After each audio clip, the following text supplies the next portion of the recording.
Investigative journalist Sarah Chen is working late when her phone rings. Unknown number. Sarah, it's Marcus. The voice is weak, panicked.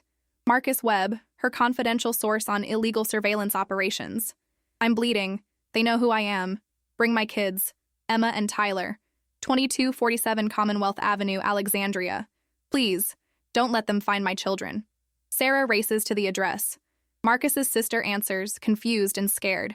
2 children appear, Emma, 7, clutching a stuffed rabbit, and Tyler, 10, trying to be brave.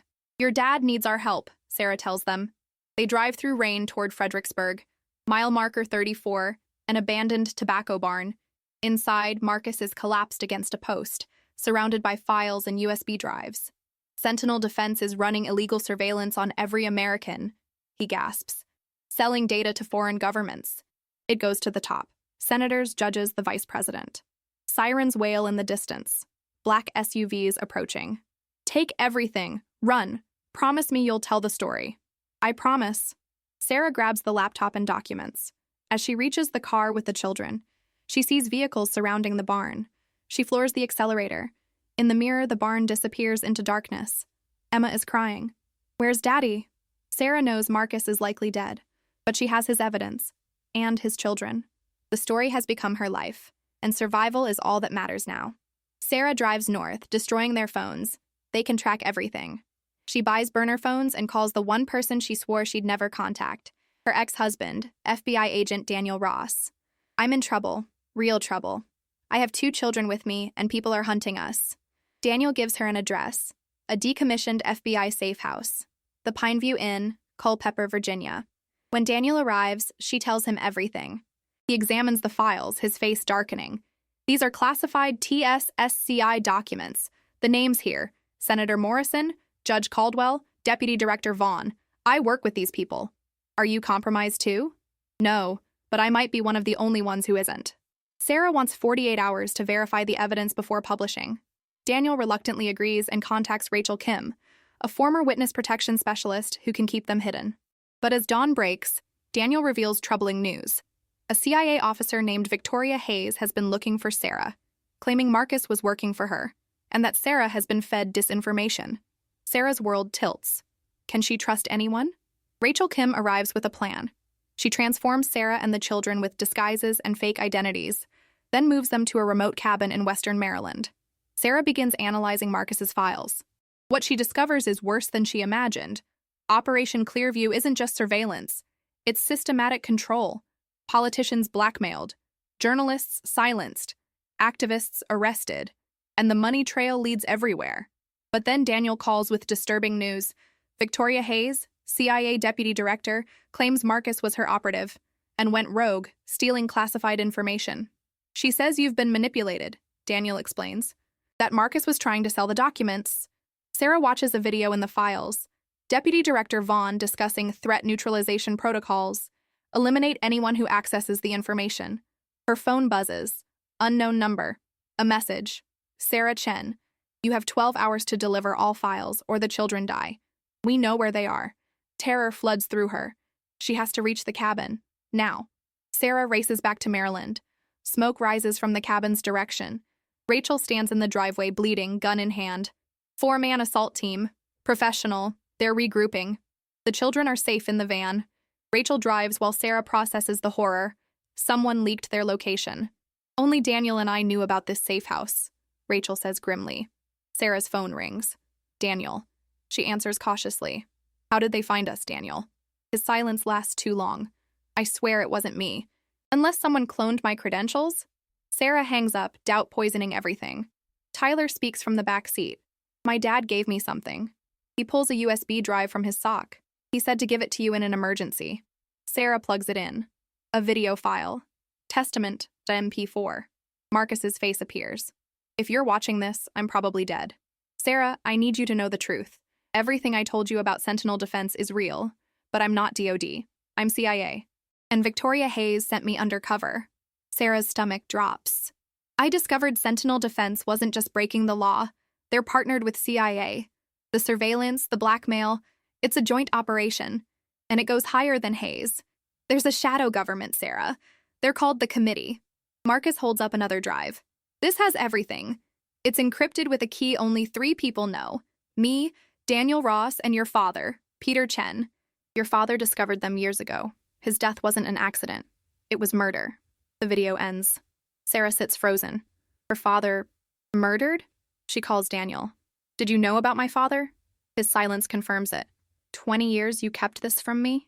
To protect you, Daniel's voice breaks. The encryption key is your father's FBI badge number, 44597721. Sarah, he died trying to stop them. I've been trying to finish it. Sarah enters the code. The files unlock. And what she sees reveals that the committee, 23 intelligence officials, executives, and politicians, has operated as a shadow government for decades. Her father had gotten too close. They'd killed him, just like they'd killed Marcus. Sarah arranges to meet Daniel at Baltimore Harbor at midnight. She needs answers. Daniel is already there, looking exhausted. Your father was my mentor. When he investigated the committee, I helped him. Then he died and they threatened me. Back off or join him. So I backed off. Why didn't you tell me? Because I loved you. When they threatened you too, I divorced you to keep you alive. Sarah's anger cracks, but holds. Suddenly, Victoria Hayes emerges from shadows. I owe you an explanation. Rachel's voice crackles in Sarah's earpiece. I have a shot. Hold, Sarah whispers. Hayes raises her hands. Everything about Marcus was true and false. Yes, I recruited him, but not to protect Sentinel Defense, to expose them. I've been trying to destroy the committee for 15 years, since they killed your father. She shows them a phone. Tonight at 23:00, I uploaded everything to secure servers. It releases publicly at midnight unless I enter a code hourly. The committee ends tonight. Headlights blaze. Vehicles surround them. Dozens of armed men. Deputy Director Vaughn walks forward. Silver-haired, confident, untouchable. Miss Chen. Quite the reunion. He smiles coldly. We've already intercepted 2 of your 3 servers, Victoria. The third falls momentarily. Hayes pales. You give us Marcus's final drive with the original evidence, Vaughn says, and we let you walk away. Or everyone dies here. Sarah looks at the drive in her hand. All the proof. All the truth. Then she looks past Vaughn, to the dark harbor water. She throws the drive as hard as she can. It disappears with a splash. Vaughn's face goes purple. You stupid I've memorized everything, Sarah says calmly. And I've been recording this conversation. She taps her collar. Say hello to the internet. Uploading now, Rachel's voice announces. Live stream active, 50,000 viewers. Hi, America. Meet the committee. Chaos erupts. Hayes fires into the air. Stand down or everyone sees you murder federal officers on live stream. Run! Daniel grabs Sarah. They flee to the van. Behind them, gunfire. Hayes stays behind, providing cover. Rachel drives as the world explodes online. It worked, Rachel grins. You just exposed a shadow government to 300 million people. But Sarah looks back. Victoria Hayes bought them time. With her life. By 3 a.m., Sarah Chen is the most famous person in America. The story is everywhere. The committee trends worldwide. 6 members identified. Congressional hearings called. But then, the counterattack. Vaughn appears on CNN. Miss Chen is a conspiracy theorist. Marcus Webb was a troubled employee, fired for mental instability. These accusations are fabricated. Without the physical drive, the narrative shifts. Social media splits. Committee hoax trends alongside expose the committee.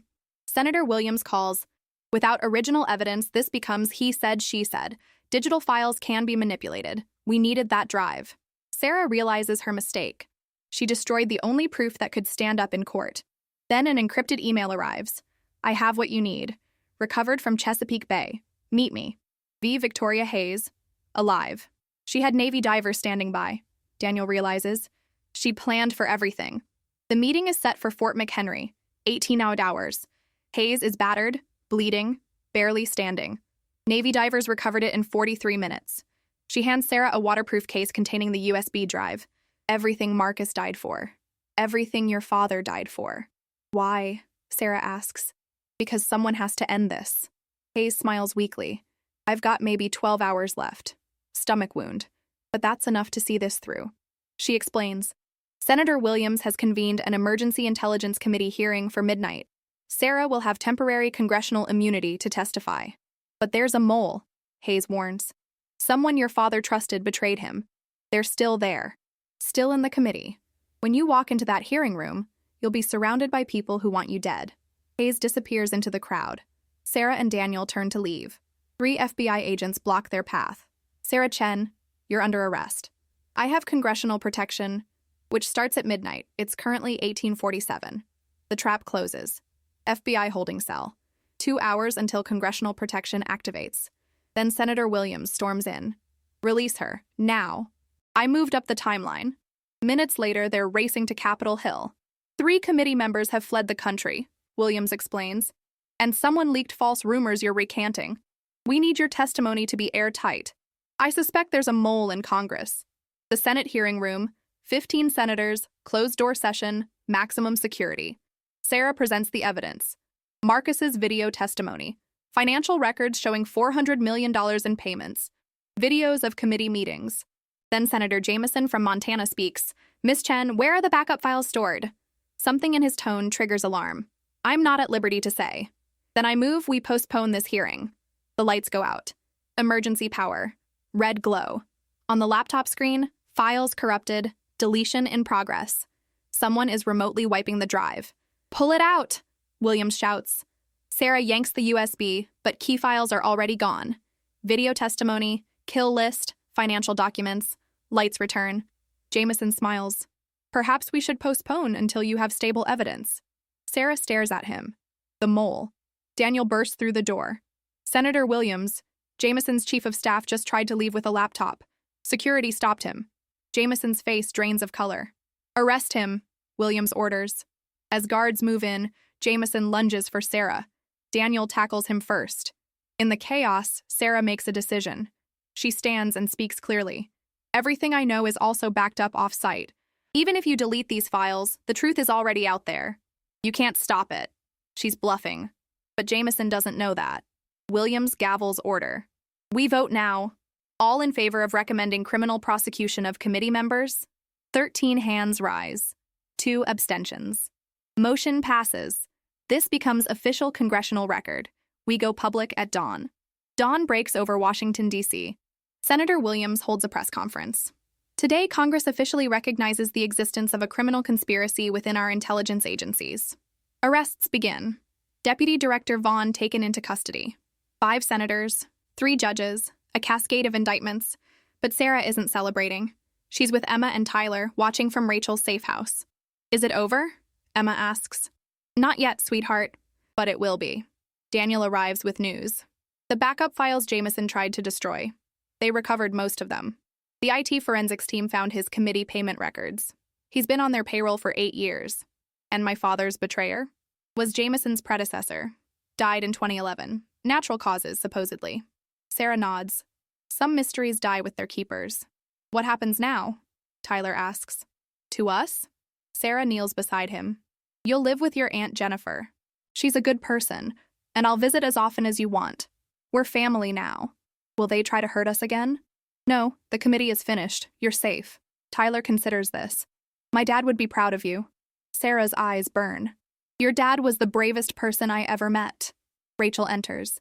Sarah, you've got interview requests from every major outlet. They want your story. Let them wait. Sarah looks at the children. I have more important things to do first. 3 months later, Sarah Chen publishes her book, The Last Witness, How a Shadow Government Nearly Destroyed Democracy.